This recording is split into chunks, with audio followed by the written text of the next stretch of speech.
할렐루야. 기독교 교부인 성 어거스틴은 우리의 인생에 왜 고난이 찾아오는가에 대해서 이렇게 답변했습니다. 우리 모든 인생들은 각자 있어야 될 자리가 있는데 그 자리를 이탈할 때 우리의 삶 속에 고난이 찾아온다라고 말했습니다. 바다의 물고기는 바다에 살아야 합니다. 그런데 그가 땅으로 나오는 순간 그 땅에서 고통을 받습니다. 산에 있는 들짐승은 산에 살아야 합니다. 그런데 산을 벗어나 마을에 오는 순간 그 짐승에게도 고통이고 그리고 사람들에게도 고통입니다. 모든 피조물들은요, 조물주가 허락하시고 선택해 놓으신 그 자리에 머물러 있어야 합니다. 어거스틴은 생물만 그렇지 않다라고 합니다.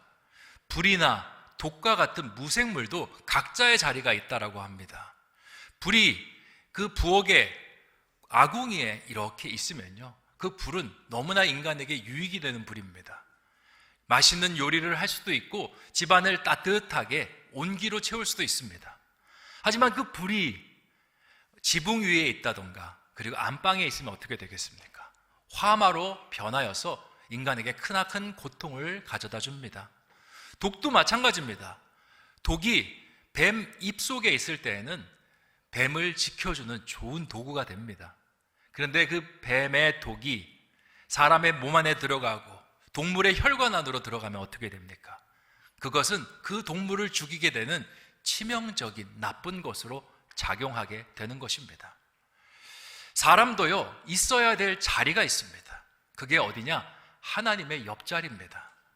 하나님의 곁에 있어야 우리의 인생은 평안이고 행복이 될 수 있습니다.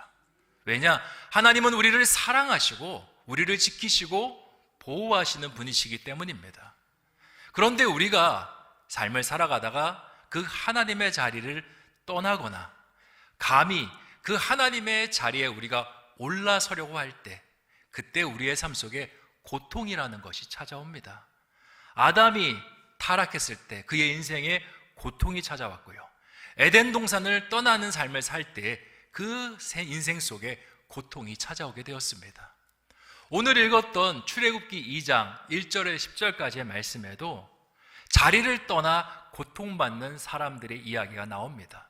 그 사람들이 누구냐? 바로 이스라엘의 백성들입니다. 이들은 본래 있어야 될 자리가 있었습니다. 거기가 어디냐면 가나안 땅입니다.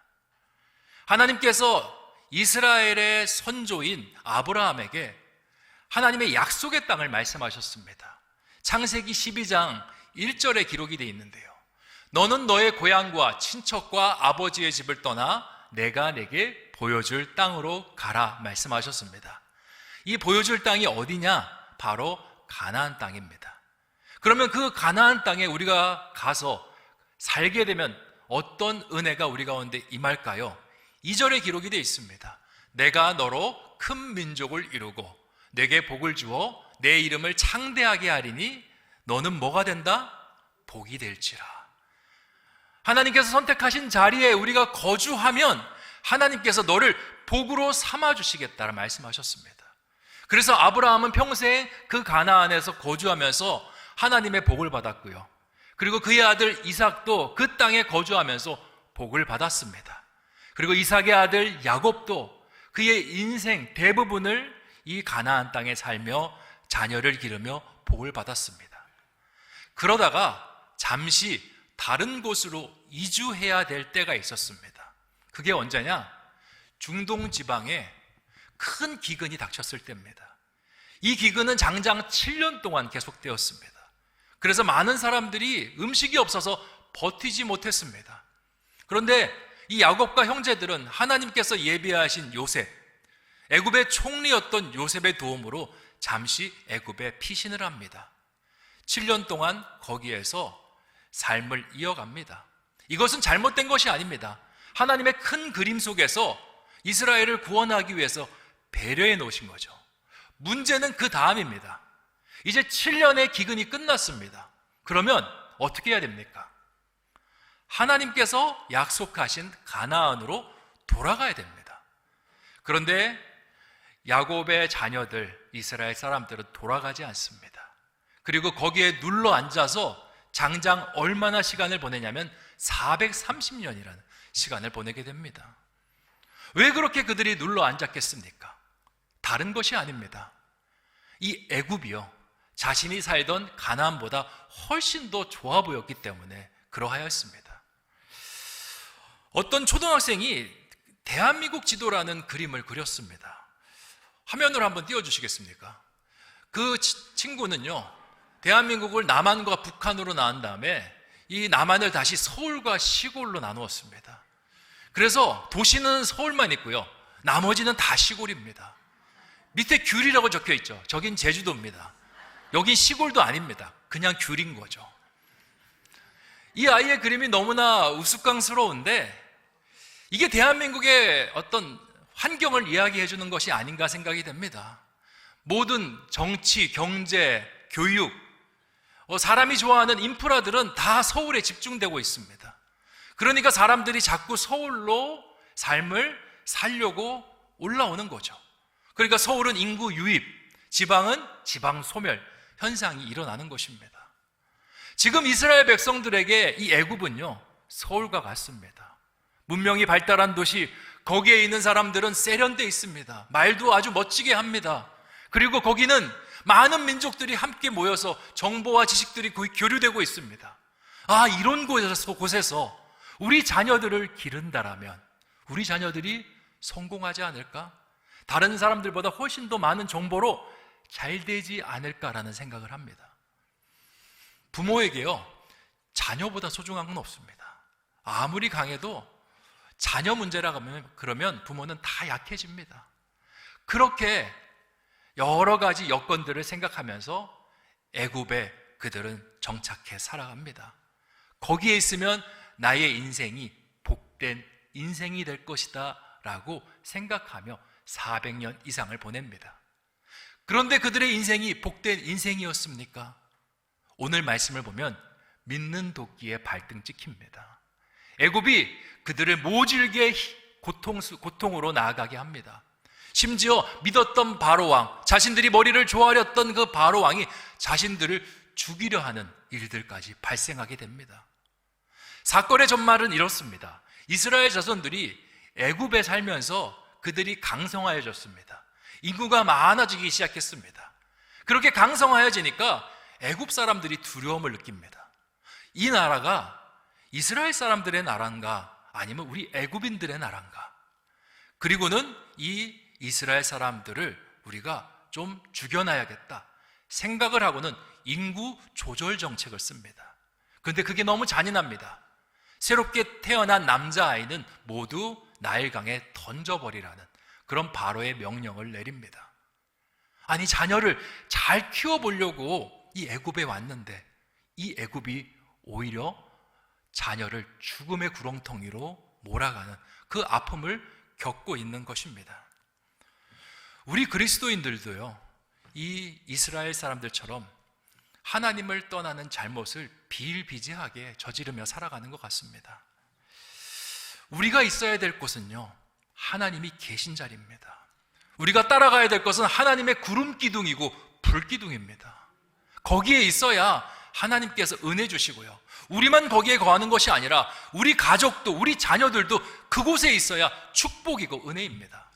그런데 우리의 눈에는 세상적인 것들이 쉽게 들어옵니다. 성공이라는 것이 들어오고 물질이라는 것이 들어오고 나의 즐거움이라는 것이 들어오고 그것들이 우리를 유혹해서 우리의 발걸음을 하나님으로부터 세상으로 떠나도록 우리를 만들어 갑니다. 그러다 보면 점점 하나님의 자리들이 하나둘씩 사라지기 시작합니다. 말씀의 자리가 후순위로 밀리고요, 예배의 자리가 후순위로 밀리고 주일 성수의 자리가 후순위로 밀리고 결국에는 하나님조차 내 인생의 순위권 밖으로 나가는 그러한 불행한 결과로 이어지기도 합니다. 어떤 아이가 부모를 따라서 장난감 마트에 갔습니다. 아이들 장난감 참 좋아하잖아요. 들어가자마자 아이가 흥분을 합니다. 이 장난감도 만져보고 싶고 저 장난감도 만져보고 싶고 아빠의 손을 잡고 들어갔는데 여기 가고 싶고 저기 가고 싶어 해서 아빠의 손을 이리 끌고 저리 끕니다. 그런데 아빠가 그 속도에 보폭을 맞추지 못합니다. 아이와 아빠의 팔이 팽팽해집니다. 왜 이렇게 아빠가 느리냐고. 아빠를 아무리 당겨도 움직일 생각을 안 합니다.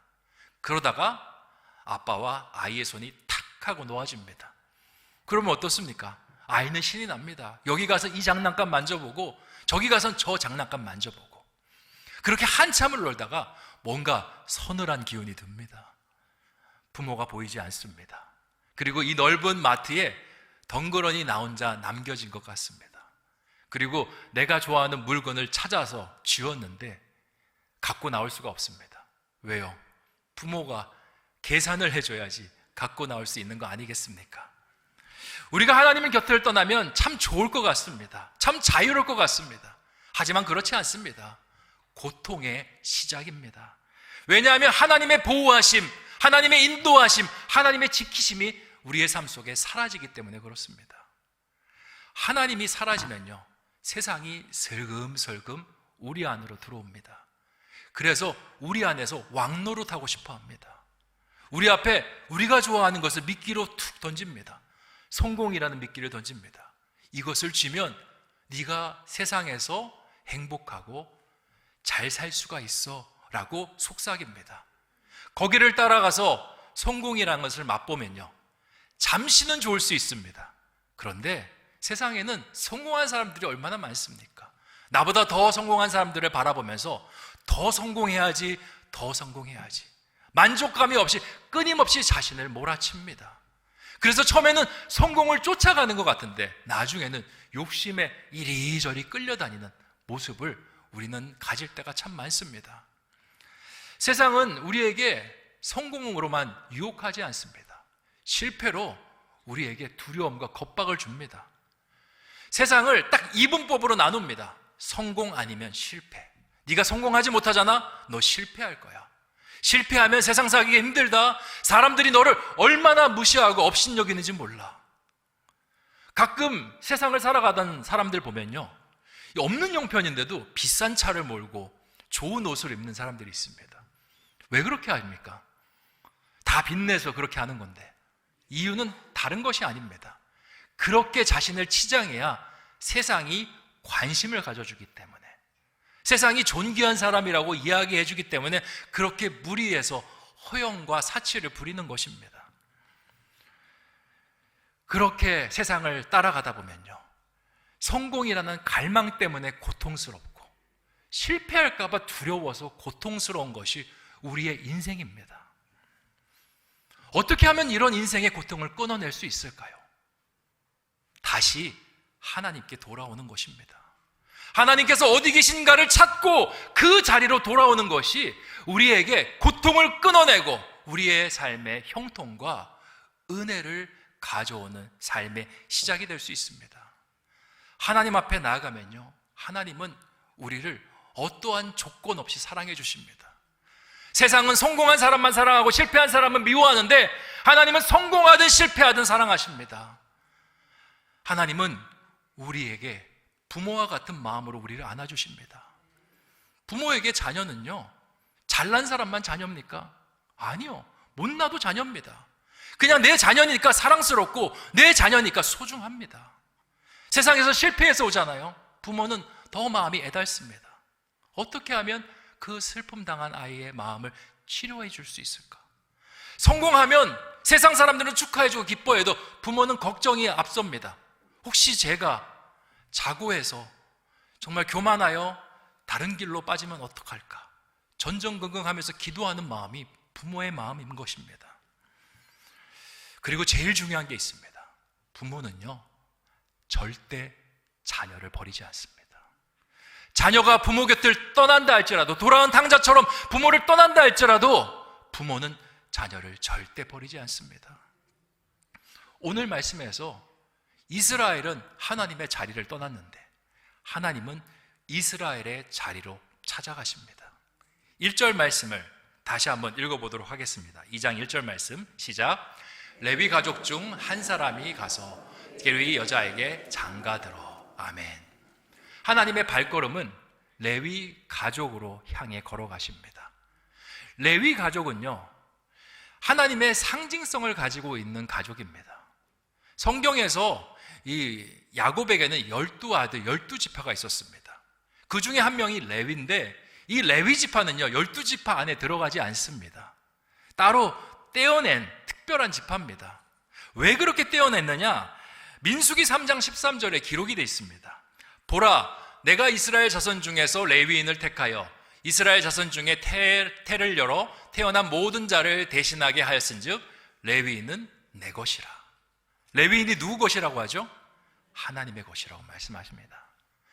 그래서 레위인은 하나님의 일을 하는 그런 종사자들로 따로 빼고 요셉의 두 아들 므낫세와 에브라임을 두 지파의 분깃을 줘서 12지파의 숫자를 맞추게 되는 겁니다.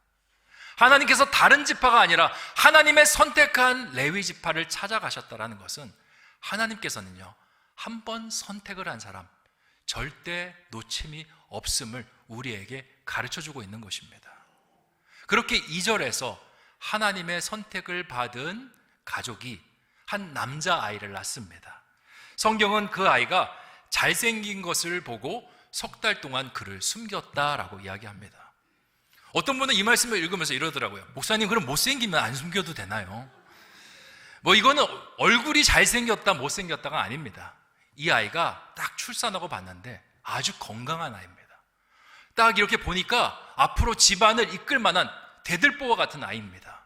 그러니까 이 아이가 너무 소중해서 어떻게 해서든 부모가 기르려고 노력하고 있는 겁니다. 바로의 명령에 따라 나일강에 던져버리기가 너무 아까운 아이가 바로 이 아이였던 겁니다. 그래서 이 아이를 구할 수 있는 방법을 나름대로 찾기 시작합니다. 그리고 부모가 머리를 모아서 방법을 찾았습니다. 3절에 그 말씀이 기록이 되는데 같이 읽겠습니다. 시작. 더 숨길 수 없게 되매 그를 위하여 갈대 상자를 가져다가 역청과 나무진을 칠하고 아기를 거기 담아 나일 강가 갈대 사이에 두고. 아멘. 바로의 명령을 듣는 척하면서 아이를 나일강으로 데려갑니다. 그리고 갈대 상자를 준비해서 거기에 역청을 바릅니다. 이 역청이 뭐냐? 석유 찌꺼기 같은 겁니다. 이것을 이렇게 점성이 가능해서 발라놓으면요 시간이 지나서 굳습니다. 그러면 굳으면 이 갈대 상자를 물로부터 보호하는 방수 역할을 합니다. 그리고 거기서 끝내지 않습니다. 나무진을 칠해서 방수를 2중 3중으로 만듭니다. 그리고 그 아이를 눕혀서 나일강에 띄워보냅니다. 이 갈대 상자가 잘 뛰어가는지 누이 미리암을 통해서 그 상자가 어떻게 가는지 보라고 부모가 보냅니다. 부모가 이렇게 나일강으로 띄워보내는 건요 이 나일강은 세계에서 가장 긴 강입니다. 그러다 보니 여러 민족들이 살고 있습니다. 애굽 사람들만 살고 있는 게 아니라 다른 민족들도 그 강을 끼고 살고 있었죠. 혹여나 강을 떠내려가서 다른 민족 손에 아이가 발견이 되면 아이가 잘생겼지 않습니까? 이 아이를 반드시 입양시켜 줄 것이다. 그러면 이 아이가 살아남게 될 것이다 라는 생각을 가지고 그렇게 강에 띄어서 보내는 것입니다. 나름대로 아이를 살리려는 노력이 가상합니다. 하지만 이 방법은요 별로 효과적인 방법이 아닙니다. 나일강은 긴 강이긴 하지만 S자로 이렇게 굽이굽이 꺾여 있는 강입니다. 그 꺾인 곳에는 유속이 얼마나 빠른지 모릅니다.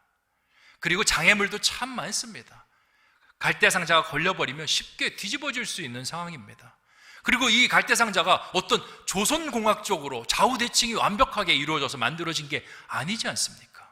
그러면 뒤집히면 아이는 그대로 수장당하는 겁니다. 뿐만 아니라 나일강에는요 사자와 악어와 같은 들짐승들이 참 많습니다. 아이가 울면서 떠내려가는 거요 그 들짐승들에게는 좋은 먹잇감입니다. 모든 위험들을 다 여차저차 해서 지나왔다라고 가정해 보십시오. 그 다음에 애굽 민족이 아니라 다른 민족을 만날 확률은 얼마나 되겠습니까? 그것도 쉽지 않습니다. 만약에 애굽 민족에게 발각이 되면요 이 아이는 바로 죽임입니다. 누이가 따라간다곤 하나 어떻게 해결해 볼 수가 없습니다. 우리가 하나님 없이 세상을 살아가는 모습이 딱 이렇습니다. 우리는 뭔가 나름대로의 계획을 세웁니다. 요렇게 하면 되지 저렇게 하면 되지 계획을 세우는데 넓은 세상에 비교하면요, 우리가 하는 건 소꿉 장난에 견주어 볼 만합니다. 우리가 뭔가 시작할 때 우리는 계획을 잘 세워놓고 거기에 성공이라는 갈대상자를 만들어 놓습니다. 거기에 물질이라는 역청을 바르고 그리고 노하우라는 나무진을 덧칠하면 이것이 세상이라는 나일강을 잘 떠내려 가겠지라고 생각합니다. 우리가 자녀를 키울 때도 모세처럼 잘난 자녀, 모세처럼 남들의 눈에 탁 띄는 자녀로 만들면 세상을 잘 살아가겠지 하고 그렇게 아이를 양육하면서 세상을 살아갑니다. 그런데요, 세상은 우리 생각만큼 그렇게 호락호락하지가 않습니다. 엄청나게 넓고 아주 많은 변수들로 채워져 있고 악의 세력들은 곳곳에 도사리고 있는 것이 우리가 살아가는 세상입니다. 갈대상자요, 그거 우리가 보기에 대단한 것이 세상에는요 별로 대단하지 않습니다. 갈대상자 아이를 태우던가 그냥 태우지 않고 나일강에 던지던가 생존 확률은요 거의 차이 없습니다. 똑같습니다. 오늘 말씀에서 갈대상자가 떠내려가서 누구의 손에 닿습니까? 다른 민족의 손입니까? 애굽 사람들의 손입니까? 애굽 사람들의 손에 닿습니다. 그리고 그것도 바로의 최측근들입니다. 이 아이의 운명은 어떻게 됩니까? 그냥 죽은 거나 마찬가지입니다. 그래서 우리 그리스도인은요 하나님을 의지해야 됩니다. 세상이 내 마음대로 되는 것도 아니고 세상이 내가 생각하는 것만큼 그렇게 작은 곳이 아니기 때문에 그 크신 하나님, 우리의 삶을 인도하시고 모든 것을 내다보시고 모든 것을 할 수 있는 그 하나님을 바라봐야 합니다. 우리가 세상을 살아가면서 필요한 것은요 갈대상자를 만드는 것이 아니라 우리가 떠내려갈 그 나일강을 누가 만드셨는지 그것부터 바라봐야 합니다. 누가 나일강을 지으시고 그 물줄기를 트시고 그 나일강의 유속을 정하시고 그 동물들을 다스리시는지 그것부터 바라봐야 합니다. 하나님은요 세상을 말씀으로 지으시고 세상의 모든 피조물들을 그의 발등상 앞에 굴복시키는 분이십니다. 우리가 이 하나님을 봐야 하는 것입니다. 우리의 작은 기술들을 의지하는 것이 아니라요. 비록 레위의 가족이 하나님을 의지하지 않았지만 하나님께서는 그 가족을 찾아가셨습니다. 그리고 앞에서 말씀드렸죠, 하나님은 우리를 절대 포기하지 않으신다라는 거. 자신들은 나름대로의 계획을 가지고 뛰었는데 그 굽이굽이 흘러가는 유속을 지날 때 하나님께서 그 갈대상자를 보호해 주십니다. 들짐승들의 그 입으로부터 하나님께서 막아주시고 지켜주십니다. 그리고 그것이 애굽 사람들 손에 들렸을 때 하나님께서는 그들의 마음을 바꿔주십니다. 이 아이가 죽어야 될 아이가 아니라 긍휼로 품어야 될 아이로. 그리고 품는 것으로 끝나지 않습니다. 이 아이의 유모를 찾습니다. 누굽니까? 아이의 엄마가 유모가 됩니다. 아이를 이제는 당당히 내가 키울 수 있는 그런 자격을 부여받습니다. 그리고 오늘 말씀에 더 하나가 있습니다. 이 유모로 일을 하면서 바로의 딸이 삭을 주었다라고 합니다. 이제는 죽이려는 바로의 궁전에서 녹을 막는 은혜를 얻게 되는 것이 바로 하나님의 일입니다. 하나님의 일은요 우리가 생각하는 것과 완전히 다른 차원의 놀라운 반전으로 역사하는 것이 하나님의 능력입니다.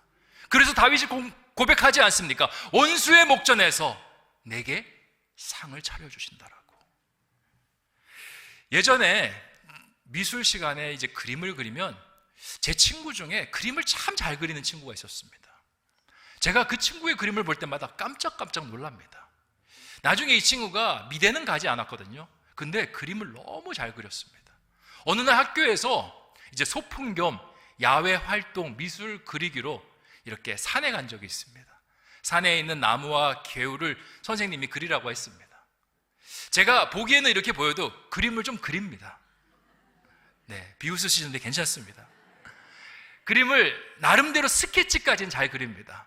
나무를 비슷하게 그리고 또 원근감을 이용해서 그림을 잘 그립니다. 그래서 제가 스케치 그릴 때까지는 친구들이 저한테도 와, 잘 그린다 그렇게 이야기를 합니다. 그런데 이 색칠로만 넘어가면요 초등학생 그림이 됩니다. 나무를 보면 갈색이랑 녹색으로 칠하고요, 잎사귀를 보면 녹색이랑 연두색으로 칠합니다. 개울을 보면 파란색, 그리고 돌을 보면 깜장색으로 칠합니다. 다 그려놨는데, 제대로 색깔을 입혔는데 보면요, 영혼이 빠진 그림 같습니다. 뭔가 어설프고 졸작이 따로 없습니다.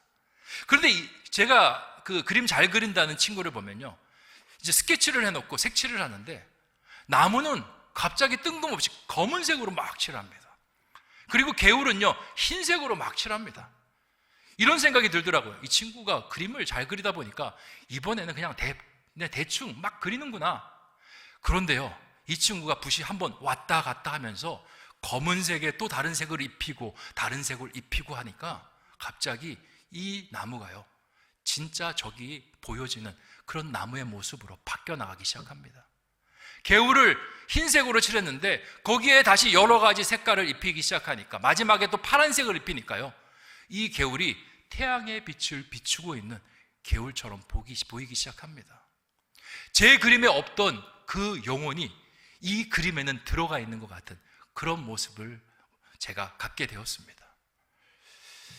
우리가 하나님께 나아간다, 하나님의 자리에 우리가 같이 서게 된다, 하나님을 의지한다라는 건요, 바로 우리의 붓을, 우리 인생의 붓을 하나님께 맡긴다라고 말할 수 있을 것 같습니다.